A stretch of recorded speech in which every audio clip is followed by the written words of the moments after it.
Welcome back to The Explainer. Today, we're taking a seriously dense 26-page theological research paper, and we're translating it into what I think is a pretty thrilling journey to uncover the true nature of the Mosaic Law. You know, if you've ever found yourself totally bogged down by those ancient legal codes in the Bible, wondering why on earth there are all these rules about wearing mixed fabrics, or, I don't know, what to do if your ox gores somebody, well, you are definitely in the right place. We are going to completely reframe how you look at this ancient text. Okay, let's dive into this. What if the law wasn't just some boring list of rigid moral rules, but a literal divine countermeasure enacted against a hostile cosmic rebellion? I know, right? It sounds exactly like a sci-fi epic, but as our source material reveals, this is quite literally how the ancient writers understood their own reality. So Section 1, Beyond the Single Frame, taking a multi-layered reading. To really grasp this ancient mystery, we have to start by moving beyond just a single frame. For centuries, interpreters have basically tried to squeeze the Mosaic Law into one flat, two-dimensional lens.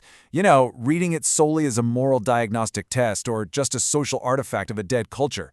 But reading it like that, it totally distorts the actual texture of the text. Our source material actually identifies exactly 5 structural pillars that we absolutely must honor simultaneously to build a complete 3D picture of the law. You can't just pick one. We have to look at its cultural embeddedness, its cosmic stakes, its sacred space logic, its relational core, and its ultimate fulfillment. Now, what's really interesting about this is the massive gap between our modern assumptions and ancient reality.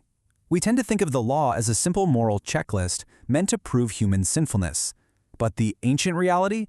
It was actually a multi-layered, culturally embedded cosmic containment device. It was an active defense mechanism. Let's break down exactly what that means, starting with the cultural side. All right, Section 2, Ancient Rules and the Ancient World, Cultural Embeddedness. We have to remember that the laws of Moses didn't just drop out of heaven in some alien glowing text. They were spoken into a very specific, very ancient world. If you look at Israelite law alongside ancient Near Eastern legal codes, like the famous Code of Hammurabi or the Hittite laws, you'll see some really striking similarities. Whether it's damages for a goring ox, bride price arrangements, or property protections, Israelite law is very clearly in direct conversation with its region. God didn't invent some brand new alien culture to communicate with Israel. He actually used the conventional legal and patriarchal language of the ancient Mediterranean world they already lived in. And yes, this absolutely includes the patriarchal context of the law, which we really need to read honestly. Ancient Israel was a harsh subsistence economy where women and children depended utterly on male provision to survive. In that specific world, the severe penalties for crimes like adultery weren't just some kind of arbitrary moral severity. They were practical, life-saving mechanisms to protect highly vulnerable dependents. Because think about it. If a man abandoned his family or inheritance rights got confused, women and children literally faced economic catastrophe and starvation. So the cultural mechanism was patriarchal, sure, but the moral substance? That was all about protecting the vulnerable. Which brings us to Section 3, a cosmic containment device, a divine barrier. Okay, so the law was culturally embedded, but that alone doesn't really explain its urgency, does it? To understand this as a containment device, we have to map out the cosmic crisis that made it an absolute necessity. First, we have the primeval era, Genesis 6, describes divine beings, often called watchers in ancient literature, who rebelled, transgressed their boundaries, and basically unleashed systemic corruption into humanity. Then, the post-flood era at Babel. The nations are disinherited by God and placed under subordinate, hostile divine beings who just promote further corruption. So by the time we hit the Mosaic era at Sinai, the world is, quite literally, spiritually toxic. Therefore, the law was a divinely enacted barrier against a cosmic catastrophe that was already in progress. It was not some sort of rehabilitation program for inherited guilt. It was a literal containment device.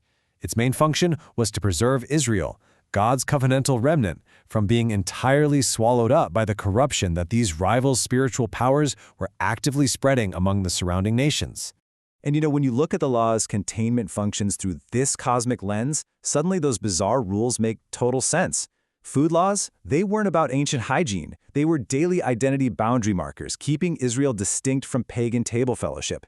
Anti-mixture laws, like, say, not wearing mixed fabrics, those ritualistically rejected the cosmic disorder and illicit mixing initiated by those watchers we talked about. And those incredibly strict sexual prohibitions, They were highly targeted defenses against the specific demonic cult practices that were defiling the surrounding nations. Basically, every single rule was a brick in a protective wall.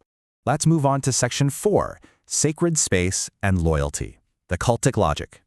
Now that we can see this external wall, let's look inside it and radically reframe how we understand the ancient tabernacle and the whole sacrificial system. Our modern assumption is usually that an animal sacrifice was basically a transactional payment for the moral forgiveness of a human heart. But the ancient logic of Leviticus? Totally different. The blood of sacrifices wasn't applied to the human conscience, it was applied to the altar and the tabernacle. Sacrifice was essentially a maintenance protocol. It was literally disinfecting sacred space so that a holy God could continue to physically dwell right in the middle of a flawed people. And the Day of Atonement perfectly captures this cosmic geography. We've all heard the term scapegoat, right? But ancient texts identify Azazel, the figure that the live goat is actually sent to out in the wilderness, not as a metaphor, but as a literal demonic figure, a leader of those rebellious watchers. The high priest wasn't trying to appease Azazel. No way. He was literally evicting sin from God's disinfected sacred space and returning it right back to the demonic domain where it originated. It is a stunning ritual of cosmic eviction. But wait, if the sacrifice just cleaned the tent, what actually cleansed the person? Well, the answer is our fourth pillar, believing loyalty. This right here is the relational core of the covenant. It's an integrated posture of trust that is expressed in obedience to the sovereign God. Because without this genuine internal relational loyalty, all those slaughtered animals and perfectly disinfected spaces meant absolutely nothing. At the end of the day, God desired loyalty way more than burnt offerings. And finally, Section 5, the ultimate fulfillment, Christological logic. So we have these ancient cultural forms, a cosmic barrier against demonic corruption, disinfected sacred space, and a strict demand for believing loyalty. Let's move to Paul and see how this builds to the Messiah, acting as the ultimate cosmic victory. You see, the barrier was always meant to be temporary. Step 1. Jesus defeats the actual cosmic source of corruption at the cross, totally disarming those hostile spiritual powers. Step 2. Because the source is defeated, that external barrier is no longer needed. The law is now internalized via the indwelling Spirit. And Step 3. The covenant expands from a single protected nation into this massive global reclamation mission, drawing in people from every tribe and tongue, all based on that exact same believing loyalty. Just consider the massive implications of this idea. There is no divinely inspired culture, only divinely inspired morality. The patriarchal systems, the theocratic penalties, the highly specific agricultural rules, those are simply the cultural forms of the law. They were provisional, temporary mediums for a very specific ancient moment. But the divine moral character they protected, things like justice, exclusive loyalty, and deep care for the vulnerable, that character is absolutely permanent. Which leaves us with this final crucial question.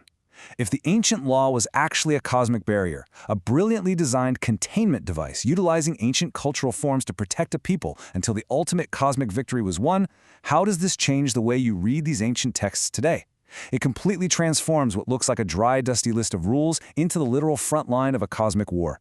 I really hope this deep dive leaves you hungry to explore the ancient world with this brand new, multi-layered perspective. Thanks so much for joining me on this explainer, and keep learning.